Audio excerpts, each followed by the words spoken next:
दोस्तों, आज की ये जो सच्ची कहानी है, ये जो सच्ची घटना है, इस घटना को सुनने के बाद आपकी रूह कांप उठेगी कि क्या कोई अपने ही किसी सगे संबंधी के साथ में इस तरीके की हैवानियत दिखा सकता है। कहते हैं ना कि 100 दिन का चोर एक न एक दिन पकड़ा ही जाता है।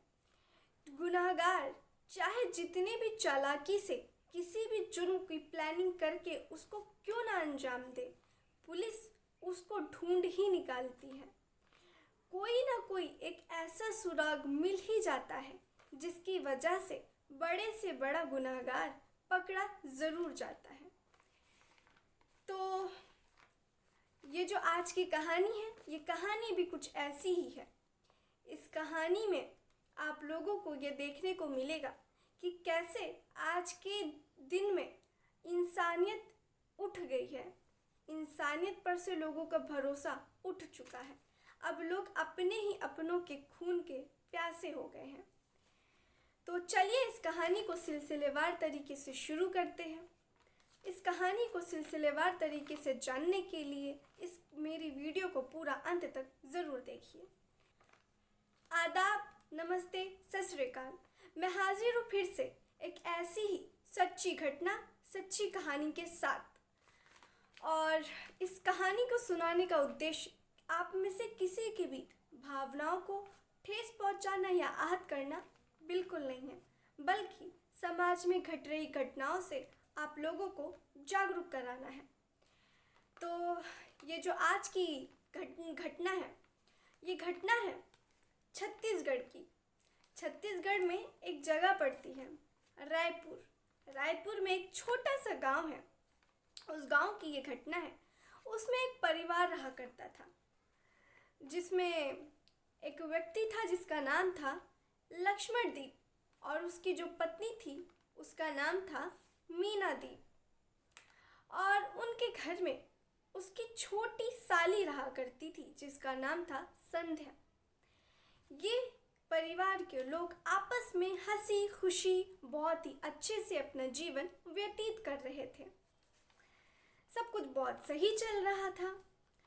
बात है 24 अक्टूबर 2022 की, जब संध्या अपने घर में से स्कूटी पर से निकलती है और घर में अपनी बड़ी बहन यानी कि मीनादीप को ये बताती है कि उसे किसी काम से कहीं जाना पड़ रहा है और वो शाम तक घर लौट आएगी। अब ये कह करके वो घर से स्कूटी पर सवार होके निकल जाती है। अब जो मीनादीप होती है वो भी अपने काम में लग जाती है। ऐसे ही वक्त बीतता है। अब वो समय आ जाता है जिस समय पर उस संध्या को घर वापस आ जाना चाहिए था, मगर वो उस समय तक घर नहीं लौटी थी। तो मीनादीप यानी कि उसकी बड़ी बहन मीनादीप उसको फ़ोन लगाती है। उसको फ़ोन लगाने पर उसका फ़ोन बंद आ रहा होता है। अब वो उसको बार बार फ़ोन करती है, लेकिन उसका फ़ोन बहुत देर तक बंद ही आता है। अब वो घबरा करके अपने पति लक्ष्मणदीप के पास फ़ोन करती है। लक्ष्मणदीप उसको बताता है कि कोई बात नहीं, तुम फ़ोन लगाती रहो, लग जाएगा तो उसको बोलना कि वो कहाँ है। और शायद बैटरी लो हो गई होगी, जिस वजह से उसका मोबाइल बंद हो गया होगा। तुम चिंता मत करो। अब जब ये बात मीनादीप सुनती है तो उसको थोड़ा भरोसा होता है, कॉन्फिडेंस मन में आता है और वो चिंता छोड़ देती है और इंतज़ार करने लगती है फ़ोन आने का।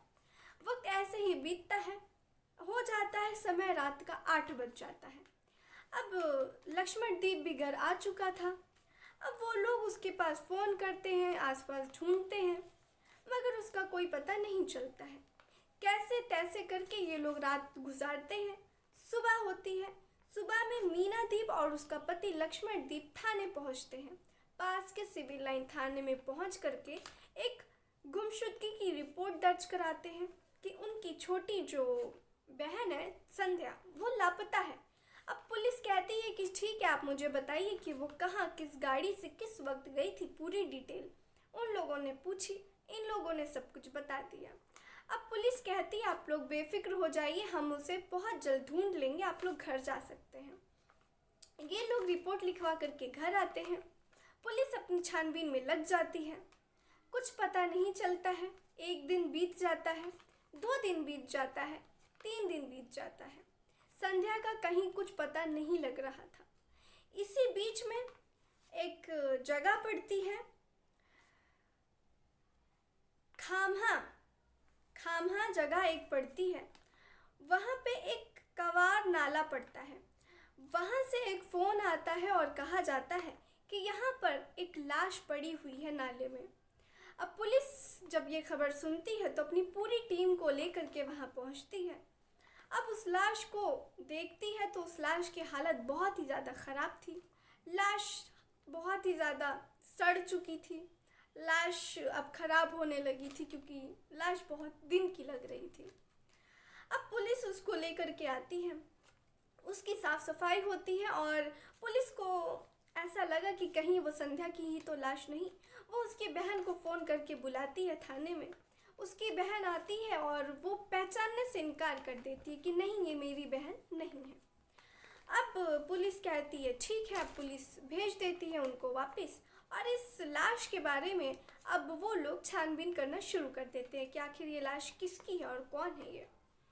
अब उसके बारे में पता लगाया जाता है।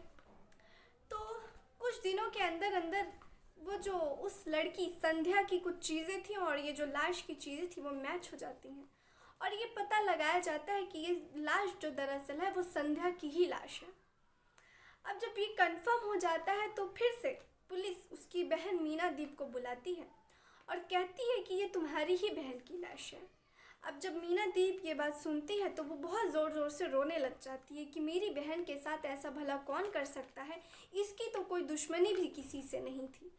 अब पुलिस भी हैरान हो जाती है कि जो लड़की की किसी से कोई दुश्मनी नहीं है उसके साथ भला ये कौन कर सकता है। अब पुलिस पूछताछ करती है कि कहीं इसका कोई प्रेम प्रसंग का मामला तो नहीं है, ऐसा तो नहीं है कि कोई इसका प्रेमी बॉयफ्रेंड हो जिसने इसके साथ ऐसा दुष्कर्म कर दिया हो। दरअसल वो जो लाश होती है उस लाश को पहले तो उसको गला काटा जाता है। गला काटने के बाद मतलब कि वो जो लाश होती है उस लाश के साथ बहुत ही ज़्यादा मारपीट की गई होती है और मारपीट करने के बाद में उसका गला काट करके उसे की हत्या कर दी जाती है। अब जब ये बात पुलिस देखती है, सोचती है तो और अच्छे से छानबीन करती है। उसके बाद एक बार फिर से पुलिस मीना दीप को बुलाती है, लेकिन इस बार मीना दीप अपने बयान जब वो पुलिस को दे रही थी तो उसमें वो अपने बयान बदल रही थी। वो कुछ और बताने की कोशिश कर रही थी। अब पुलिस को यही शक हो जाता है।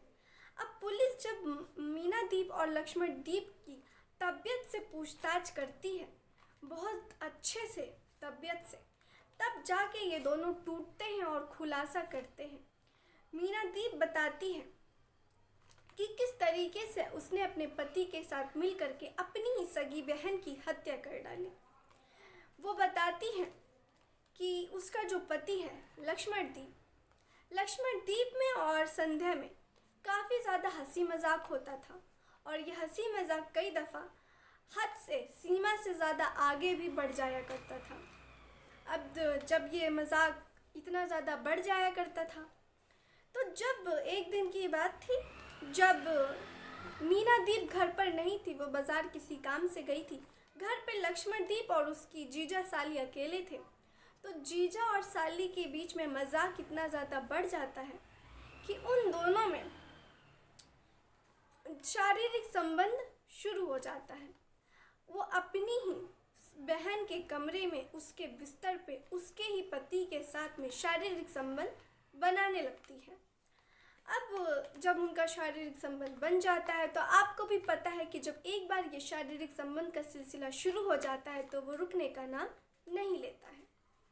अब ऐसे ही सब कुछ चल रहा था। जैसे ही उसकी बहन चली जाती किसी काम से बाहर तो ये फ़ोन करके अपने कमरे में बुलाया करती थी, या जब रात को उसकी बहन सो जाती तब वो अपने जीजा को बुलाती अपने कमरे में और उसके साथ रोज़ शारीरिक संबंध बनाती। अब जो वो संध्या थी वो अब जीजा जी से अपने ही शादी का दबाव बनाने लगी थी और जो जीजा जी थे अब वो सोचने लगे कि मैं अगर इससे शादी करता हूँ तो समाज के लोग, रिश्तेदार, मोहल्ले वाले मुझ पर क्या कहेंगे, मुझे क्या सोचेंगे, और उसकी पत्नी कितना ज़्यादा उस पर चिल्लाएगी। ये सारी बातें वो सोचता था और बहुत परेशान होने लगा। अब ऐसे ही सब कुछ चल रहा होता है। अब वो परेशान होकर के ये बात अपनी पत्नी मीना को बता देता है। जब उसकी पत्नी ये बात सुनती है तो बहुत ही ज़्यादा आग बबूला हो जाती है। उसके बाद ये अपने पति के साथ मिल करके संध्या को रास्ते से हटाने की प्लानिंग करते हैं और उसके बाद ये लोग संध्या की हत्या कर देते हैं। तो दोस्तों, ये थी आज की कहानी। उम्मीद करती हूँ आप लोग ये कहानी को अच्छे से समझेंगे और आप लोग इस कहानी से कुछ न कुछ अच्छी सीख ज़रूर लेंगे। तो दोस्तों, शातिर कितना भी क्यों ना आप बन लो, लेकिन अगर आपने जुर्म किया है तो आप पकड़े ज़रूर जाएंगे। चाहे कितनी ही अच्छी स्क्रिप्ट क्यों ना लिख लो, लेकिन आप पुलिस के हाथों बच नहीं सकते हैं। इसलिए हमेशा अच्छे से रहिए, अच्छा काम कीजिए और अगर कोई गलत कर रहा है तो उसकी सूचना पुलिस को दीजिए, ना कि उसका फैसला खुद अपने हाथों से कर बैठिए, जिसका अंजाम सामने वाले को तो भुगतना ही पड़ेगा, साथ ही साथ आपको भी भुगतना पड़ेगा। तो ये थी आज की कहानी। उम्मीद करती हूँ इस कहानी से आप में से किसी का भी दिल दुखी नहीं हुआ होगा, आप में से किसी की भावनाओं को ठेस नहीं पहुँची होगी, क्योंकि इस कहानी को सुनाने का उद्देश्य किसी की भावनाओं को ठेस पहुँचाना या आहत करना बिल्कुल नहीं था, बल्कि आप लोगों को समाज में घट रही घटनाओं से जागरूक करना था। तो चलिए फिर मिलते हैं ऐसी ही किसी नई मज़ेदार सी कहानी में, सच्ची घटना में। तब तक के लिए जय हिंद, जय भारत।